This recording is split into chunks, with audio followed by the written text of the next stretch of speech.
Oi, turma, bom dia, boa tarde, boa noite. Espero que esteja tudo bem com vocês, tudo tranquilo na medida do possível, né?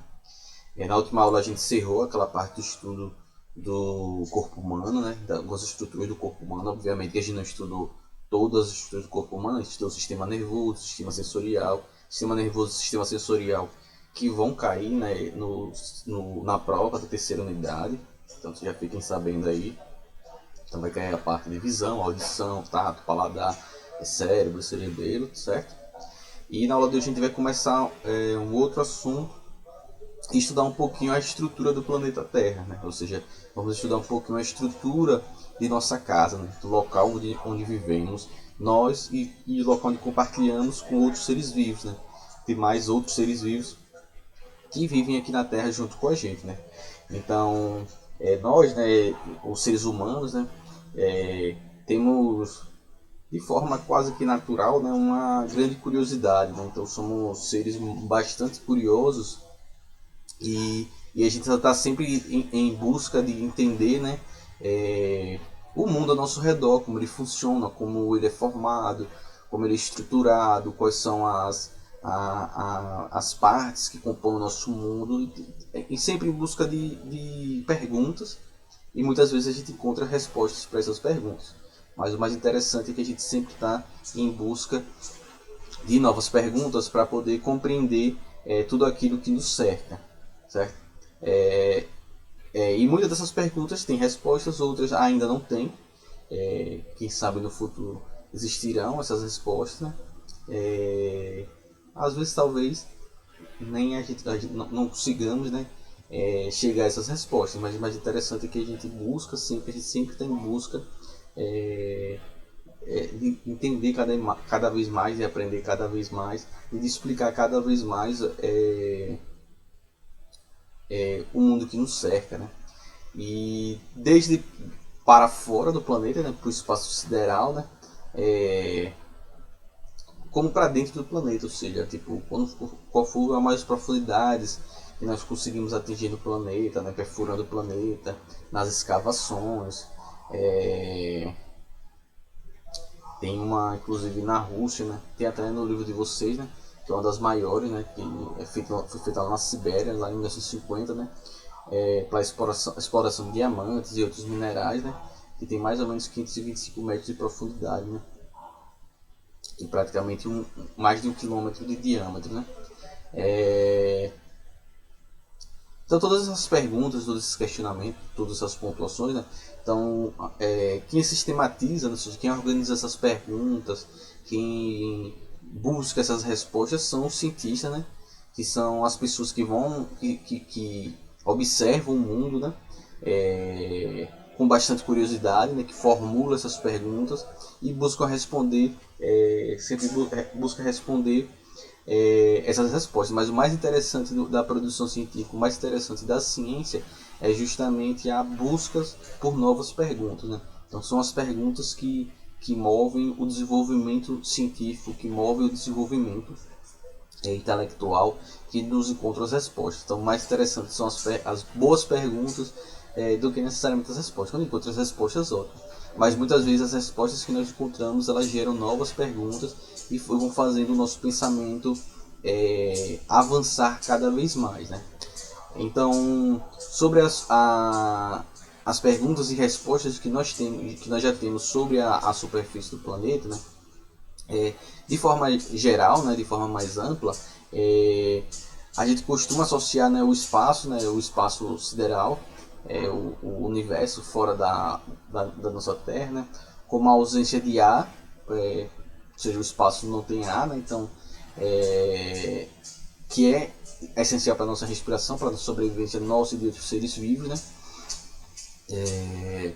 E mesmo quando a gente está próximo da superfície do nosso planeta, né? Mesmo quando a gente estiver próximo à superfície da Terra, ainda a gente pode ter dificuldades, né, em respirar, né? Porque dependendo do local onde a gente esteja, a gente pode ter mais ar ou menos ar. Então, locais que tem mais altitude, o ar é mais rarefeito, ou seja, a gente tem menos ar.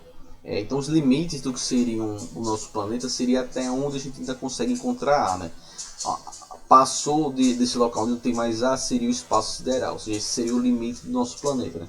o limite da superfície onde a gente está, essa parte sólida, mas o limite para cima, né, vamos dizer assim, onde é que está a separação de onde termina a Terra e inicia o espaço sideral. É justamente o limite onde ainda tem ar, onde ainda tem a camada de ar, né, que é a atmosfera do nosso planeta, né? Então, quando não existe mais ar, a gente ultrapassou o limite da Terra e aí a gente está adentrando no espaço sideral, né? Então, não é um limite claro, nítido, mas dá para a gente poder entender esse limite da Terra seria basicamente isso. Se passou da última camada de ar, a gente está fora da superfície do planeta, ou seja, dos limites da Terra. O lugar onde a gente vive, né, onde a gente vê as montanhas, onde a gente constrói nossas casas, nossas cidades, a gente planta nossos alimentos, onde estão os rios, os mares, tudo à nossa volta, né? É apenas uma pequena parte, né, de tudo, assim, de tudo aquilo que forma o nosso planeta, né? Essa parte mais externa, onde a gente pisa, a gente constrói nossas casas, nossas plantações, é que a gente chama da crosta terrestre, né? Então a crosta é como se fosse a casca, né, que separa a parte interna da parte externa do nosso planeta. Então você pega como se pegar uma laranja, né? A casca da laranja seria a crosta terrestre, mas se você descasca essa laranja, você tira essa crosta terrestre, você vai ver que tem muito mais coisas abaixo dessa crosta terrestre do que na crosta terrestre. Então, a crosta terrestre seria essa camada superior onde a gente vive, onde a gente constrói nossa vida, né? Onde nós, os seres vivos, os demais seres vivos, vivemos. Então, na parte... Então a gente tem essa parte mais sólida, né, que a gente vive, a crosta terrestre, mas acima dessa crosta terrestre a gente também tem uma outra camada que é formada pela mistura de gases, vapor de água, poeira, que a gente chama da atmosfera, né? Então a atmosfera é a camada de ar que nos circunda, que delimita o nosso planeta.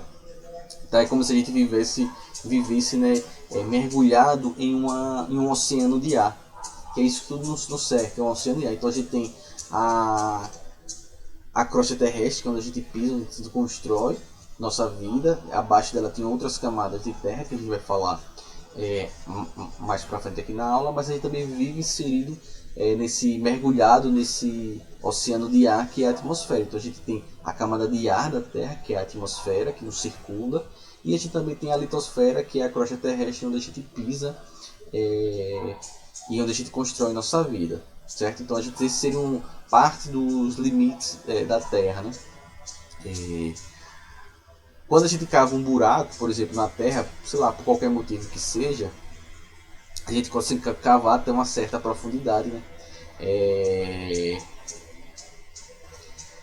Então, a superfície do planeta, a gente tem uma superfície interna, ou seja, existe o interior do planeta, não só nessa camadinha onde a gente está em cima, existe uma certa profundidade no nosso planeta. Então a gente pode visualizar no interior da Terra, e visualizar até o ponto mais profundo do interior da Terra é uma tarefa que é bastante complexa, né?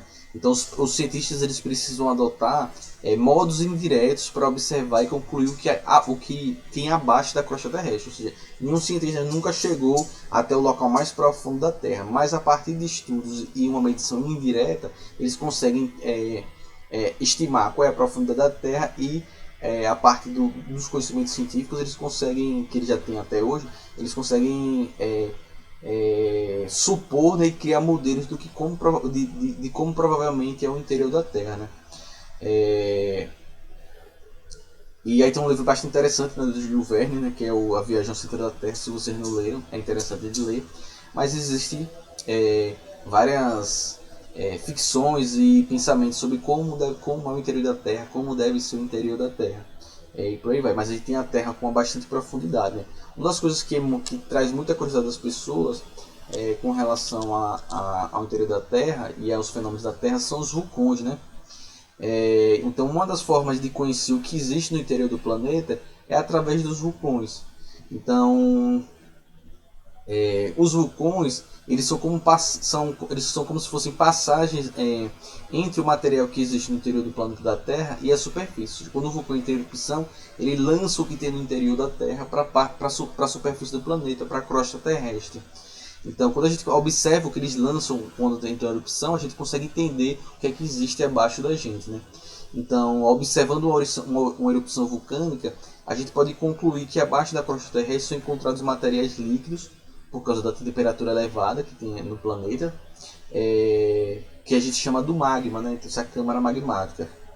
Então, quando esse magma atinge a superfície, ele passa a ser chamado de lava, né? Então, chama a lava do vulcão. A lava do vulcão é o magma, que chama de magma quando ele está no interior do planeta. Quando ele vem para fora, a gente chama de lava. Então, a lava ela resfria, fica endurecida, né? E pode formar vários tipos de rochas, que são as rochas magmáticas, que a gente vai ver um pouquinho nas aulas mais para frente. Então, além disso, né, muitas das erupções vulcânicas ela também nos possibilita observar que há muita pressão interna no planeta. Porque a lava ela jorra na superfície, às vezes com explosões muito fortes, ou seja, porque a pressão interna do planeta é muito grande. Então, a estrutura dos vulcões que possibilita os cientistas compreender bastante do mundo que está abaixo da gente, né? Então, essa parte sólida da Terra ela é dividida para dentro da Terra, né? Ela é dividida em camadas, né? A gente tem a crosta terrestre, que é a camada mais externa, onde a gente pisa, né?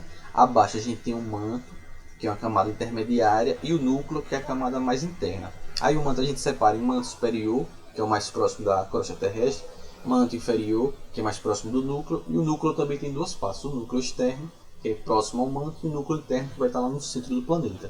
Essas camadas elas não têm um limite bem definido, porque são divisões que são feitas apenas para termos uma ideia das diferenças que podem existir, né, à medida que pesquisamos o interior do planeta, né?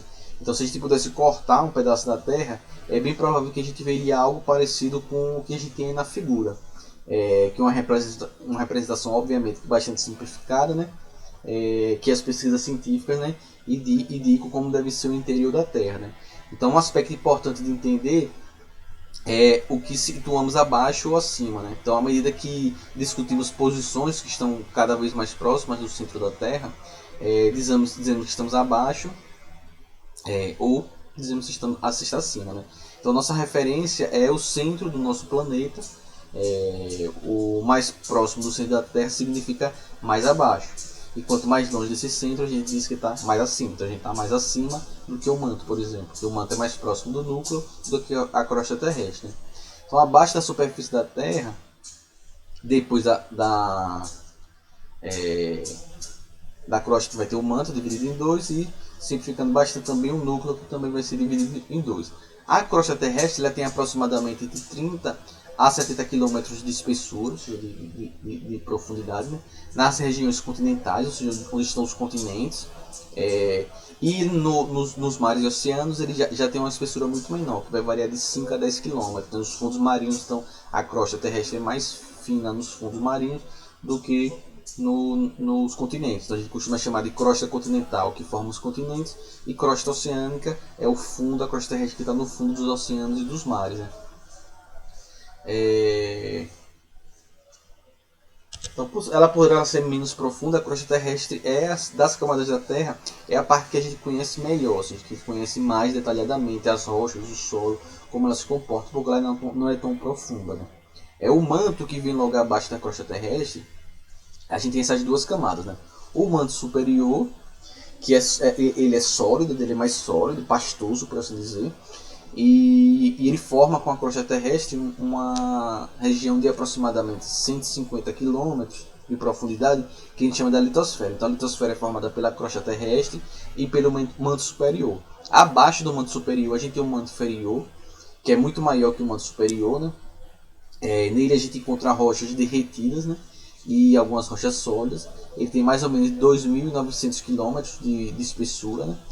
Quanto mais profunda é a região do manto, maior a temperatura, que pode chegar a 3.000 graus Celsius, já tem temperaturas altíssimas, né? Então, nessas regiões a gente encontra o magma, né? Que vai ser expelido pelos vulcões na forma de lava, né? Que é formado por magma, é formado por rochas derretidas. Então quando esse magma ele chega à superfície, né, do planeta, principalmente através dos vulcões, ele vai chamar de lava, né? E por último a gente tem um núcleo que é ainda mais abaixo do manto, né? Então a gente tem um núcleo terrestre, então ele vai ser dividido nessas duas partes, o núcleo externo, que é líquido, e a gente pode encontrar temperaturas de mais 4.000 graus Celsius, ou ainda mais altas, né? E se acredita que a última camada da Terra, o núcleo interno, ele seja um núcleo, seja sólido, né? Apesar das temperaturas poderem passar de 5.000 graus Celsius no núcleo interno, a pressão sobre o núcleo interno é tão grande, mas tão grande, mas tão grande, que faz com que sua constituição seja totalmente sólida. Ou seja, a pressão é tão grande lá dentro que ele fica no estado sólido. E ele é formado basicamente, o núcleo da Terra é formado por ferro e por níquel. Tem uma coisa que é bastante curiosa, né? É o que a gente chama da exploração subterrânea, né? Como a gente consegue extrair minerais, petróleo do subsolo, né? Então, as pressões que existem nesses locais e a altíssima temperatura são muito elevadas nas camadas mais profundas do planeta, né? Impossibilitando, por exemplo, uma viagem ao centro da Terra, como pensou o Júlio Verne. O que se conseguiu até o momento, até hoje em dia, foi fazer perfurações que chegassem ao máximo a 12.000 metros de profundidade, e mais a fim de pesquisa, não é para colocar ninguém, não é para tirar minérios, nada. 12.000, ou seja, 12 quilômetros de profundidade. O mais profundo que o ser humano conseguiu chegar foi a 4.000 metros, ou seja, 4 quilômetros, numa mina de ouro, na África do Sul, né? No ponto mais baixo, né, a temperatura interna pode chegar a 66 graus Celsius, ou seja, altíssima temperatura, e precisa ser resfriada artificialmente para que as pessoas conseguissem, por exemplo, trabalhar nesses locais, né? Para fim de exploração de petróleo, né, por exemplo, a Petrobras aqui no Brasil, ela atingiu a profundidade de recorde, né, de 6.060 metros, nos famosos pré-sais, né? Por isso que eu trouxe essa imagem para mostrar aqui o pré-sal oceânico. Então a gente tem o oceano, certa parte de água, aí você tem a camada pós-sal, que vem depois da camada de sal, vem a camada de sal, depois vem a camada de pré-sal, que é essa camadazinha aqui que vai ter esse petróleo. Ou seja, antes a Petrobras ela extraía, ela ainda extrai, né, o petróleo de camadas, na camada do sal, na camada do pós-sal, nunca tinha chegado. Hoje em dia ela tem a tecnologia de explorar essas regiões aqui de altíssima profundidade, né, que são as camadas do pré-sal, e retirar esse óleo que está aí armazenado em altíssimas profundidades, por exemplo, certo? Então tá aí a parte da parte sólida da estrutura do nosso planeta. Na próxima aula a gente vai falar um pouquinho da composição desse oceano de gases que nos cerca, que é a atmosfera, certo? Então fiquem bem, se cuidem, qualquer dúvida que vocês tiverem, vocês entrarem em contato comigo, tá bom? Tchau!